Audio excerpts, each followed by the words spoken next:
everybody right here and right now with those words. This administration has done that as well. Why in the name of heavens? Any one of us, right, are replaceable, and any one of us, if we don't get it right, the audience has the opportunity to turn the channel or not read us. I think have been elected to serve for 4 years at least. There's no option other than that. We're here to ask you questions. Right. We're here to provide the answers. And what you just did is inflammatory to people all over the country who look at it and say, see, once again, the president is right and everybody else out here is fake media. And everybody in this room is only trying to do their job.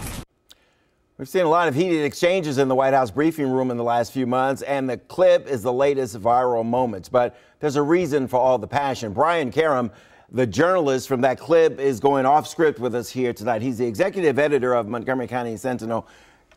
Thanks for coming. I really appreciate your being here. What were you thinking, and had you thought of that before you went into the briefing room, or did it just happen? I walked in with a question on health care, but we waited for a long time. Sarah finally came out, and she went on a diatribe about the press.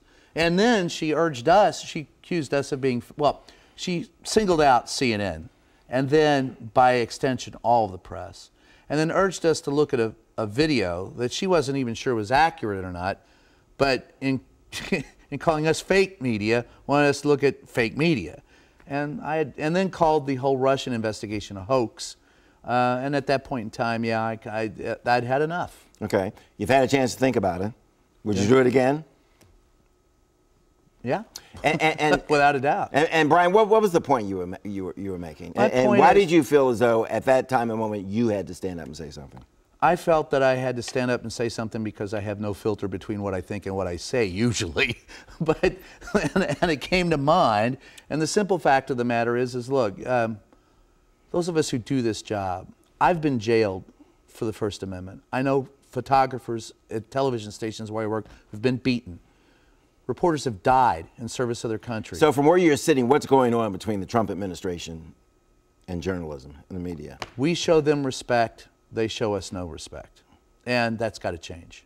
Okay. I have a healthy respect for some of the things they do. I've said that before. Sean Spicer and Sarah, they have presented things to the media that are very valuable.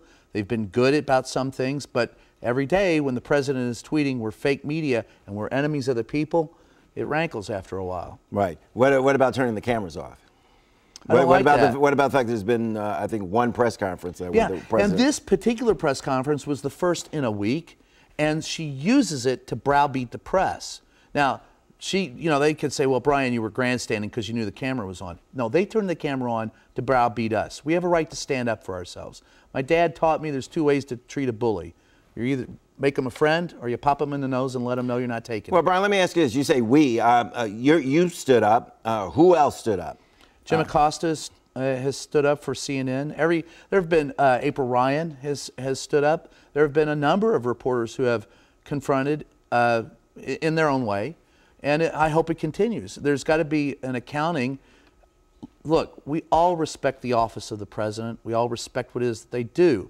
As Larry Speake said, former Speaker for Reagan, don't tell us how to stage the news, we won't tell you how to report it. Now you're trying to tell me how to report it. Yeah, what do you say to those in the Trump administration who say, maybe we have too many press briefings, maybe we don't need one every day, They want less, not more. Yeah, I understand that, and they're wrong. They need to have more. The President of the United States, well, we have questions about policy that have not been answered, and there have been a lot of things done in this administration that need answers, and they are avoiding answering substantive questions. Do you get the impression that this president is trying to run the White House, the administration, like a business as opposed to the top government job that it is? What's your impression? I get the feeling that this president is trying to run it as if it's a family business, like the mob, but not necessarily a CEO of a business. It's my way or the highway. It's demagoguery, and I feel bad for the people that I respect in the administration.